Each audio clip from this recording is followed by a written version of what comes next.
The Samsung Galaxy S24 is slated to launch in a few weeks, thus there aren't many details still available to leak.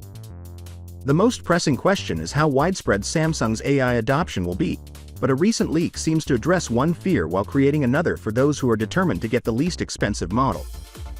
Ad Mystery Lupin, who had already published mock-ups of the new phones just before Christmas, has uploaded what seems like promotional text on Twitter that lists the main features of the S24 Plus and S24 Ultra.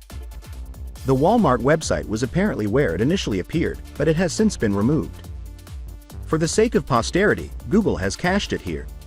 The first is a phone app that we've already heard about. Users will apparently be able to talk and have their words quickly translated into a variety of different languages. Even in low light, the text states, "Nightography sounds interesting. It seems to be a kind of AI-enhanced image processing for low-light images soon and from a distance." And last, there's Generative Edit, which sounds a lot like the magic eraser seen on some of the more recent Pixel phones. This feature allows you to adjust the placement of objects and fill in blank areas in photos, presumably to make them appear slightly more flawless even though they have been heavily photoshopped.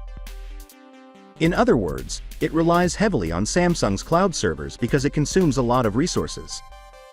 It's odd that the headlines only mention the S24 Plus and S24 Ultra, leaving out the entry-level S24.